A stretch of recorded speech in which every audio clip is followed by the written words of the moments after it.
আপনি যেমনি আছেন এমনি এমনি হুজুরের লগে তালে তালে ডোলে আস্তাগফিরুল্লাহ রাব্বি বিতে হেবডার বিড়ি বুঝেন নাই পকেটে বিড়ি হেবডা কয় আস্তাগফিরুল্লাহ কিতা আস্তাগফিরুল্লাহ মস্কারি করেন হ্যাঁ মস্কারি করেন আল্লাহর সাথে মস্কারি করেন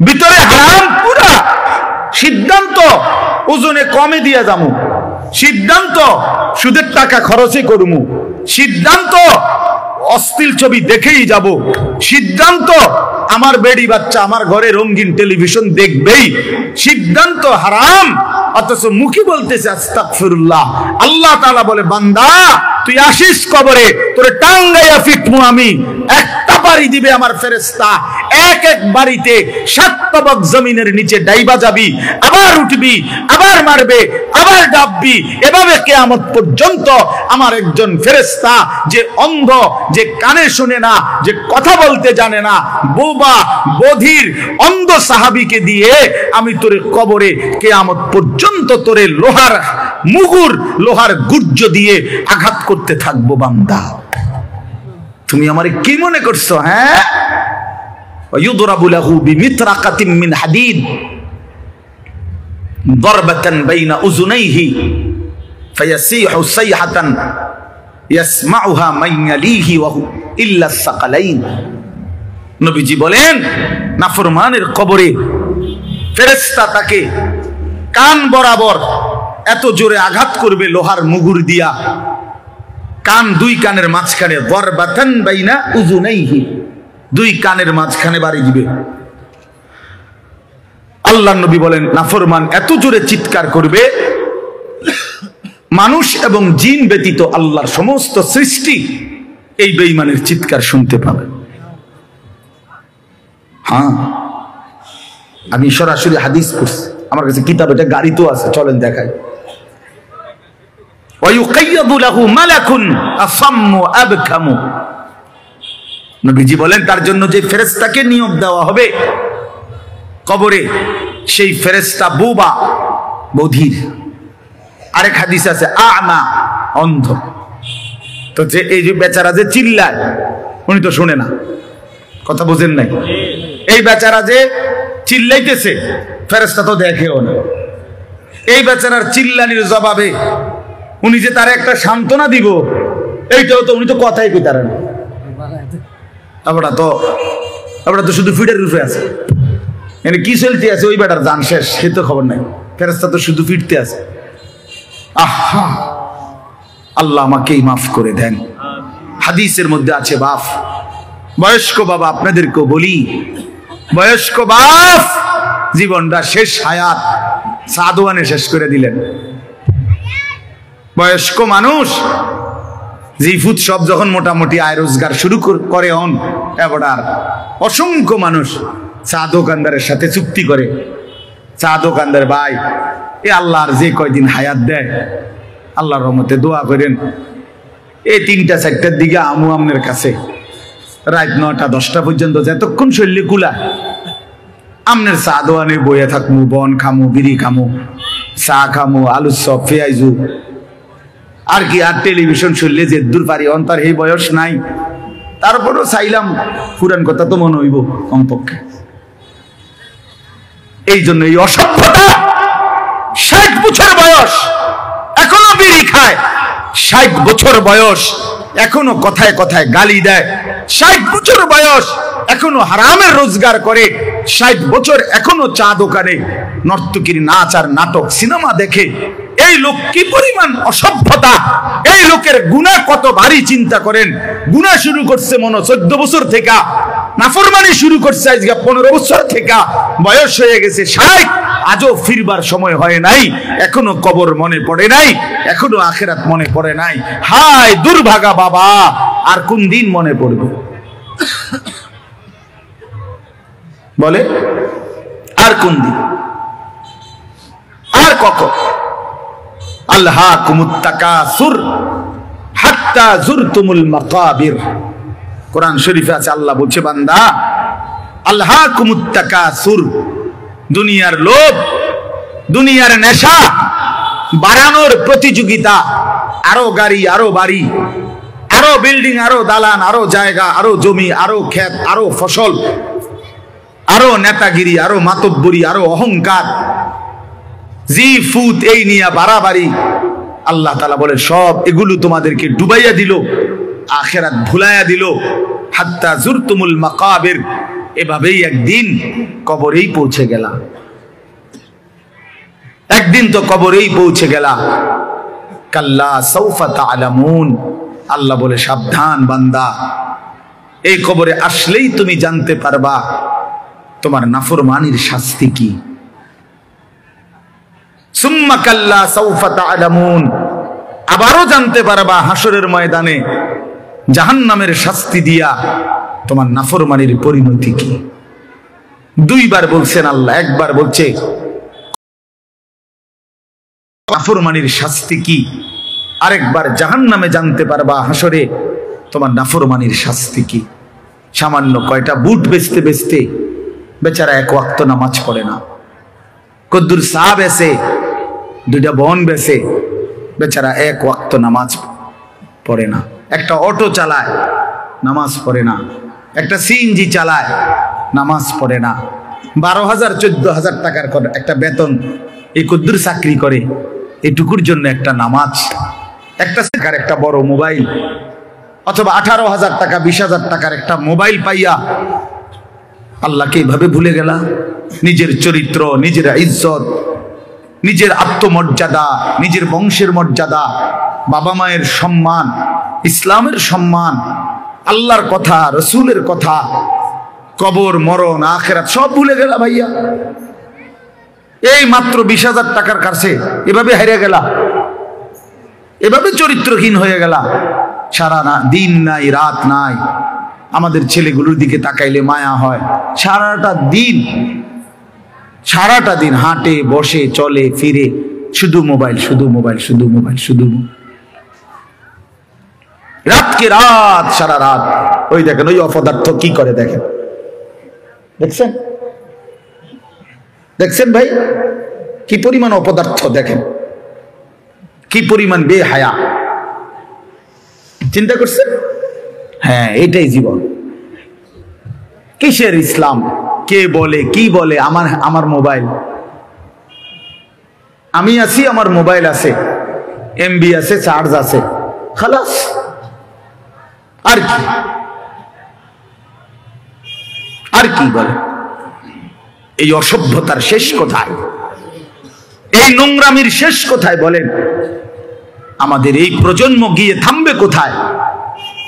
12 বছর 14 বছরের ছেলে যদি দিন রাত এভাবে মোবাইল ব্যবহার করে, তার ভবিষ্যৎ কি? তার আগামীর সম্ভাবনা কি? আগামীর পরিণতি কি বাপ? আপনারা যারা বাবারা এই যে সন্তানগুলো রেখে যাচ্ছেন, এদের ভবিষ্যৎ কি? যে একটা ওয়াক্ত নামাজ পড়ে না, যে আল্লাহর কোরআন পড়ে না। আল্লাহ আমাদেরকে বুঝ দান করেন, আল্লাহ আমাদের দিল দান করেন, আল্লাহ তাআলা আমাদেরকে ফিকির দান করেন। আমার ভাই, আমার বাবা, আমার তাইলে মূল বক্তব্য হলো, আমাদের জিন্দেগির একটা মূল বিষয়, আমরা মুসলমান হিসাবে আমাদের মৌলিক দায়িত্বই হলো দুইটা জিনিস। একটা হলো গুনাহ বর্জন, আরেকটা হলো আল্লাহ তাআলার হুকুম পালন। এটাই আমগো জিন্দেগি। ভাল লাগলো এটাই কাম, ভালো না লাগলো এটা কাম। মন মতো হইল এটাই জীবন, মন মতো না হইল এটা জীবন। কথা বোঝেন নাই? নামাজ আমারে পড়তেই হবে, এবার যত কষ্টই লাগুক, যত ক্লান্তি লাগুক, আমাকে পড়তেই হবে। সুদ, ঘুষ, মিথ্যা, হারাম রোজগার আমার ছাড়তেই হবে। এবার আমার সামনে বাকি সবাই লক্ষ কোটি টাকার, মিলিয়ন মিলিয়ন টাকার মালিক হয়ে যাক, কিন্তু আমার যেহেতু অনুমতি নাই, আমি এটা যাওয়া যাবে না। এটাই মুসলমান, এটাই জীবন, এটাই তাকওয়া। আল্লাহ তাআলা আমাদের কাছে এটাই চায়, বান্দা গুনাহ বর্জন করো, আমার হুকুম পালন করো, বিনিময়ে আমি আল্লাহর কাছ থেকে অনন্তকালের জান্নাত বুঝে নাও। এটাকেই বলে তাকওয়া। এই ব্যক্তিকেই বলে মুত্তাকি, যে নিজেকে গুনাহ থেকে বিরত রাখে, আল্লাহ তাআলার হুকুমের মধ্যে ব্যস্ত রাখে, আল্লাহর হুকুম পালনে ব্যস্ত রাখে, যত কষ্টই হোক। আপনাদেরকে আমি একটা কথা বুঝাই। মনে করেন আমি প্রতিদিন রাতের 3:30, 3টা, 4টা সচরাচর এই টাইমে বাসায় ফিরি। তো ফিরা ফজরের নামাজ হলো 5:40 জামাত। তাহলে আমার হাতে তখন আর সময় আছে 1 ঘন্টা, 1.5 ঘন্টা, 1.25 ঘন্টা এরকম। এখন এই পুরা টাইম আমি বসে থাকাও আমার জন্য কষ্টকর, কারণ আমি এই 11টা বা 12টার দিকে ঘুম থেকে উঠে যে দৌড়াদৌড়ি শুরু করি, হুলস্থুল ব্যস্ততা, এ রাত 2টা বাজলে 3টা বাজলে আমার শরীরে আর বল থাকে না, আমি প্রচন্ড ক্লান্ত হয়ে যাই। সারা দিনের মাহফিল ছাড়াও আরো বহু কাজের সাথে কম বেশি আমার সম্পৃক্ততা আছে। অনেক সময় হয় কাছেরটা অ্যালার্ম বাজে বন্ধ করে দিছি ঘুমের তাড়না, তো এইটা তো বাজে, ওইটা তো বাজে। তার মানে 3টা একসাথে যখন বাজা শুরু করে শেষ পর্যন্ত আমাকে উঠতেই হয়। এই পৃথিবীর সব মানুষ, পৃথিবীর সব সুন্দরী দেখুক, আমার জন্য যেহেতু অনুমতি নাই, আমি শুধু আমার বিবিকেই দেখি। কথার কথা, আমার যেটা অনুমতি আছে আমি তাকেই দেখতে হবে। এই পৃথিবীর কোটি কোটি মানুষ হারাম রোজগার করুক, কিন্তু আমি বিশ্বাস করি আমার আখিরাত আছে, আমার আল্লাহর সামনে হিসাব দিতে হবে। অতএব আমরা এই মাদ্রাসায় পড়ুয়ারা, কত কত মসজিদের ইমাম আমাদের 10,000, 8,000 টাকা বেতন, 12,000 টাকা বেতন, অথচ বিবি অসুস্থ, একটা অপারেশন করতে গেলে বলে 50,000, 60,000, 1 লাখ টাকা। বেচারার চোখ দিয়া পানি পড়ে যে হায় কোত্থেকে কি হবে। কিন্তু এরপরেও এই 8-10 হাজার টাকা বেতনের আমাদের এই কওমি মাদ্রাসাগুলোর বেতন, উস্তাদদের যা বেতন তো আমরা বলি না, এই যাই একটু ওজিফা দেয় এটা তো এক একজনের 50, 60, 70, 80 হাজার টাকা করে, ঠিক না? কি বলে জানেন? অল্প কয় টাকা, অল্প কয় টাকা। এইটুকু দিয়ে খোদার 30 মাস 30 দিন আখিরাতের আশায়, পরকালের আশায় কলজা বাইন্ধা হারাম থেকে বাইচা জিন্দেগি চালায় বাপ। কারণ মুমিন বিশ্বাস করে এটাই আমার শেষ না, ইমানদার বিশ্বাস করে, মুত্তাকি বিশ্বাস করে এখানে আমার শেষ না। ऐसे रहे या वैसे रहे वहां देखना फिर कैसे रहे। দুনিয়া এমনি কিংবা হেমনে, একভাবে না একভাবে থেকেই গেলাম, দেখার বিষয় হলো সেখানে কেমন থাকবো। ওহা মানে সেখানে, ওহা দেখনা ফির कैसे रहे, ওখানে কেমন থাকবেন সেটা মূল বিষয়। এখানে সুখে থাকলেও কবরে যেতে হবে, এখানে দুঃখ থাকলেও কবরে যেতে হবে। যুবক ভাই আমার, নওজোয়ান আমার, বয়স্ক বাপ, আমাকেও বলি আপনাকেও বলি, এটাই সত্য যে আল্লাহ তাআলা আমাদেরকে বলছে, বান্দা আমি কিন্তু তোমারে রাখবো না, আমি তোমারে নিয়েই আসবো।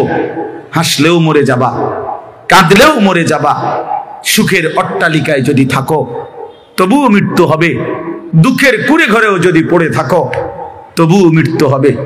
সুস্থ থাকলেও মরে যাবা, অসুস্থ হইলেও মরে যাবা। 3 বেলা খানা, সন্তানের বিদেশের টাকা, বিল্ডিং এর টাকা, বাড়ি ভাড়া সব থাকলেও মরে যাবা, কিচ্ছু না থাকলেও মরে যাবা। জীবনে কোনোদিন যে সুখ দেখে নাই তারও মৃত্যু হবে, জীবনে যে কোনোদিন দুঃখ দেখে নাই প্রিয় বন্ধু আমার, সেও মরে যাবে। আমার ভাই, কেউ মরতে চায় না, কোনো মানুষ মরতে চায় না, আত্মীয় স্বজনও তাকে মরতে দিতে চায় না। সবাই তো চেষ্টা করে বেঁচে যায়, কিন্তু কে তাকে নিয়ে যায়? কে তাকে নিয়ে যায়? প্রতিদিন যে মানুষ মরে, প্রতিদিন যে দাফন হয়, বন্ধু আমার, এরা কেউ মরতে চায় নাই, কিন্তু এক অদৃশ্য মালিক তিনি তাদেরকে নিয়ে যাচ্ছেন, নিয়ে যাচ্ছেন। অতএব প্রিয় বন্ধু, প্রিয় বাপ, সবার কাছে অনুরোধ, আপনাদের এই ভাই, আমি আমার সহ আপনাদেরকে অনুরোধ করলাম, গুনাহ ছেড়ে দেন, আল্লাহর নাফরমানি ছেড়ে দেন বাপ। এই ছেলেরা বাপ, তোমরা জানো না, আমি বহুদিন বলছি যে ফিলিস্তিনে আজীবন রক্ত ঝরবে। আমাদের ছেলেরা তোমরা বসে বসে মোবাইল টিপবা, এমন নাও হইতে পারে। রোহিঙ্গা মুসলমান আজীবন কষ্ট পাবে, কাশ্মীরের মুসলমান আজীবন কষ্ট পাবে, তুমি পাইবা না, তোমার উপরে কোনো মুসিবত আসবে না। এটা ভাবছিল বহুদিন, আমরা বলছি, বারবার বলতেছি। আজকে ইসকনের গুন্ডারা, ইসকনের সন্ত্রাসীরা, ইসকনের বেঈমানরা প্রমাণ করে দেখাইছে যুবক, যে সুযোগ পাইলে তোরও ছাড়বে না, সুযোগ পাইলে ছাড়বে না।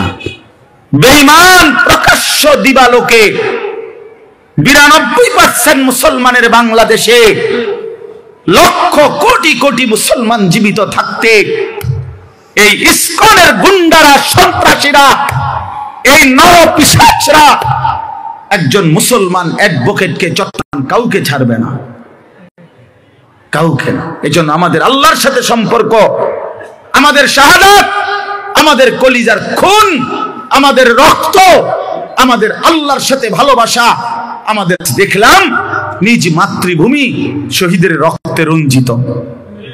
তাইলে তাহলে কিসের আশায় মোবাইল টিপো?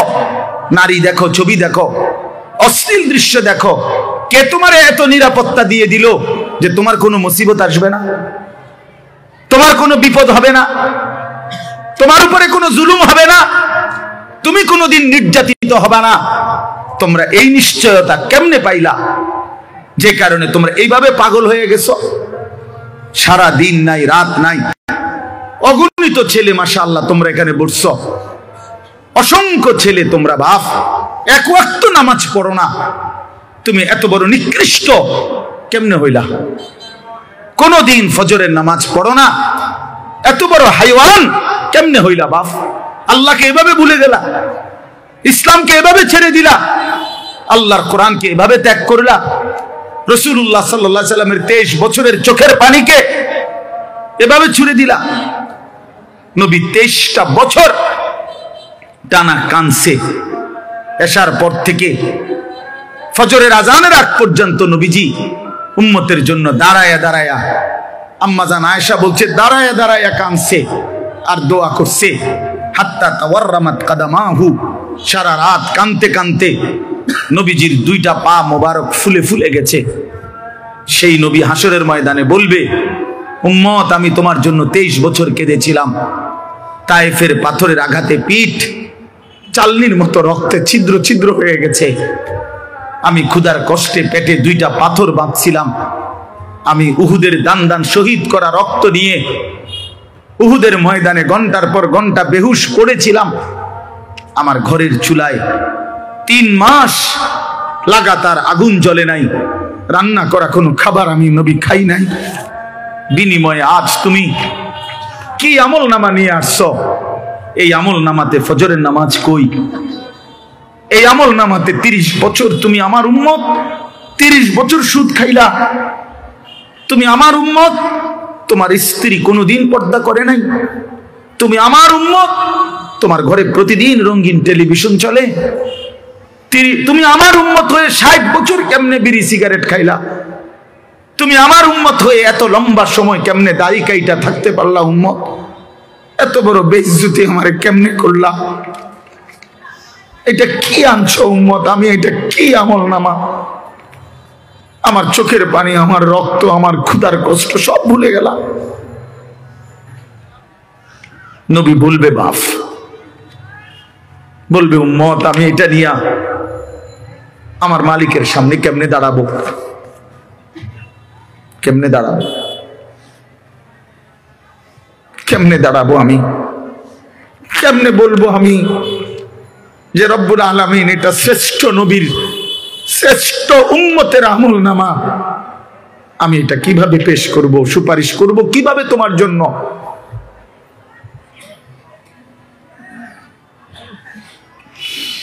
হায় মুসলমান, যদি কলিজা ছিঁড়ে বলতে পারতাম,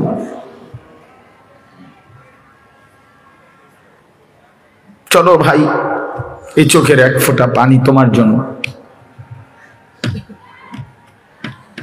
আল্লাহ আমাদের সন্তানদেরকে বুঝ দান করে। তোমরা নামাজি হও, তোমরা আল্লাহরে নারাজ করো না, তোমরা রাসূলুল্লাহ সাল্লাল্লাহু আলাইহি সাল্লামকে বেইজ্জতি করো না, বেইজ্জতি করো না, অপমান করো না। নবী কষ্ট পাবে যে উম্মত আমি শ্রেষ্ঠ। আল্লাহু আল্লাহু আল্লাহ।